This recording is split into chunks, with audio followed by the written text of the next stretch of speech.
Boker Tov and welcome. Today we're going to discuss how to guard the Sabbath day. Today is Yom Shishi, otherwise known as Preparation Day at my house, or Friday. My name is Anna Elia and I'm the creator and founder of HomeschoolingTorah.com. One of the coolest verses that we were able to sit around and listen to someone teach about and discuss last weekend at the B'nai Yosef conference in St. Petersburg, Florida. One of the best verses there was how to get to Israel. Now our ears perked up. We were like, oh, that's what we want to know. How can we get to Israel? We're not Judah. We can't go in as Jews. How can we get there? Does the Bible have any instruction? Well, wouldn't you know it, it sure does. Isaiah 58 verses 13 and 14. It's not what you're going to expect. It says, if you turn away your foot from the Sabbath and from doing your pleasure on my holy day, and call the Sabbath a delight, the holy day of Jehovah honorable, and shall honor him, not doing your own ways, nor finding your own pleasure, nor speaking your own words, then you shall delight yourself in Jehovah, and I will cause you to ride on the high hills of the earth, and feed you with the heritage of Jacob your father. The mouth of Jehovah has spoken. Did you hear that? I want to ride on the high hills of the earth and be fed with the heritage of Jacob, which is exactly the promise of the land. We want to go to the land. The very first place where we should start is with the Sabbath day. Now, I understand that this is very painful and difficult for all of us. We may first of all, when we understand that the Sabbath is to even be kept, and I'm not going to go into all of that today. You can find that on my websites. But if once we do realize that we are to be obedient to the Sabbath because we have been grafted into his people, his only people, Israel, then we are faced with the fact that culture all around us is doing the opposite of us. In fact, Peter says in 1 Peter 2, 9 through 12, you are a chosen generation, a royal priesthood, a holy nation, his own special people, that you may proclaim the praises of him who called you out of darkness into his marvelous light, who once were not a people, but are now the people of God, who had not obtained mercy, but now have obtained mercy. Beloved, he says, I beg you, as sojourners and pilgrims, in other words, we don't belong here. This is not our country. Our citizenship may be here on paper, but our citizenship for real is in the kingdom of heaven. He says, you're sojourners and pilgrims. We're peculiar. We're odd. Just face it. You are going to be odd and different from everyone around you. He says, abstain from fleshly lusts, which war against the soul. And if you've ever been asked to do something on the Sabbath day, you know how much of a battle turns on inside of you. He says, have your conduct honorable among the Gentiles, that when they speak against you as evildoers, they may, by your good works which they observe, glorify God in the day of visitation. Be different. And the number one way to be different is to guard and set apart and keep holy his day. Now, why is his day so special? Here, I'll tell you why. We're going to go to Exodus 31, verse 13 through 17. It says, speak also to the children of Israel, saying, surely my Sabbaths you shall keep, or guard. Guard. Your children have play swords and toys. They guard something. You're not going to get into their bedroom if they're guarding it with their swords. But we need to guard his Sabbath day with everything, with our very lives, as the Maccabees did during the time of the Hasmonean revolts in the Greek Empire. We need to guard his Sabbath. That's how urgent it is. And this is why, he says, for it is a sign between me and you throughout your generations, even now, that you may know that I am Jehovah who sanctifies you, who sets you apart from the nations. It is the sign of how we're different. It is the sign that we are part of his holy people. He says, you shall guard the Sabbath, therefore, for that reason, for it is holy or set apart for you. It is set apart from all other days.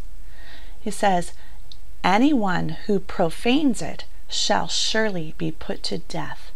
For whoever does any work on it, that person shall be cut off from among his people.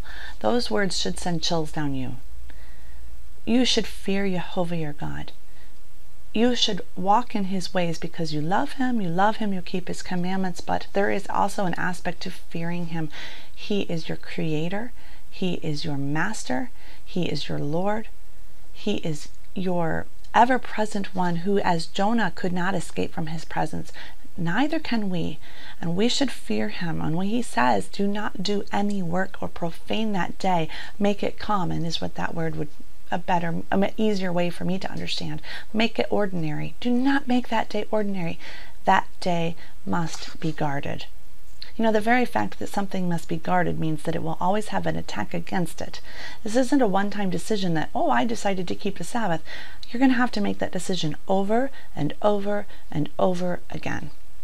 He says, work shall be done for 6 days, but the seventh is a Sabbath of rest. It is set apart to Jehovah, and it repeats himself, whoever does any work on the Sabbath day, he shall surely be put to death. It doesn't mean that other Israelites, other people of your congregation are going to come and put you to death. That is against the laws of our country to whom we must submit.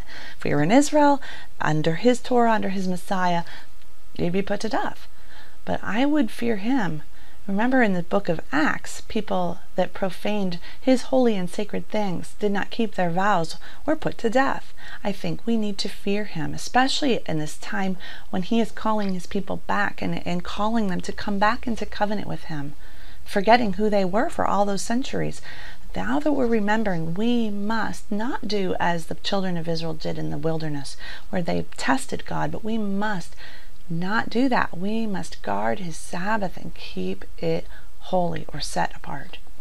It says, therefore the children of Israel shall keep the Sabbath, to observe the Sabbath throughout their generations as a perpetual, unending, never-ending, always continuing covenant. It is a sign between me and the children of Israel forever. For in 6 days Jehovah made the heavens and the earth, and on the seventh day he rested and was refreshed. Those are the words that start our Sabbath service at our home. When the sun goes down, Sabbath starts at sunset. We've made sure our candles are already lit before the sun goes down. Our food is prepared and ready to go. Maybe we rest for a few minutes, but then we gather around the table. And it starts with those words right there, so that we will never forget ourselves, and for our children's sake, that on that day Jehovah himself rested and was refreshed, and now it begins our day of rest and refreshment. He says in Ezekiel 20 verse 12, moreover I gave them my Sabbaths to be a sign between them and me. Many people liken it to a wedding ring. It is a sign between him and his bride, that they may know that he is Jehovah, who sanctifies them, who sets them apart, as Peter says, who makes them a chosen generation. And remember, we're to do this throughout all our generations. A royal priesthood, a holy nation, his own special people. He only has one special people. All right, so let's get practical. We're supposed to not work on the Sabbath. We're supposed to fear him so that we are not cut off from his people. What does work entail? Well, we go back to the 10 Commandments given to Moses on the Mount, actually spoken to the people from Mount Sinai by God himself. They all heard his voice. Exodus 20, verse 8 through 11, it says, remember the Sabbath day. You don't have to tell someone to remember something unless they are prone to forget it. We need to keep it holy, keep it set apart. 6 days you shall labor and do all your work, but the seventh day is a Sabbath of Jehovah your God. The seventh day is Saturday. It starts Friday night at sunset and goes till Saturday night at sunset. Watch it carefully, for in it you shall do no work. Now let's pay attention, who's not to do any work? It says you, okay. Also your son, nor your daughter, nor your male servant, nor your female servant who serves you, as waitresses, gas station attendants, grocery store people, anyone that might do business with you of any sort, take care of you of any other day, and they are paid to do so. They are your servants, and you are not to make them work. Think about what the ramifications are and how you are to prepare ahead. Fill your gas tank with gas. Get the food that you need, or go without for 24 hours. You won't die. who do you make to work? Don't go out to eat on that day.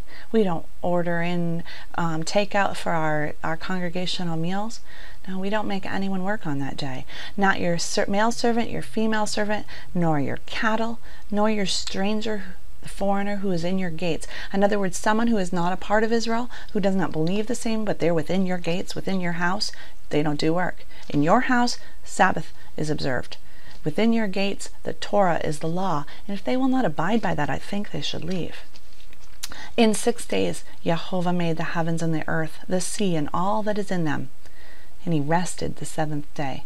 He made an amazing to-do list, and he was able to accomplish it, but even if he hadn't, he would have rested. That is the principle. We are not Jehovah. We do not create with his ability.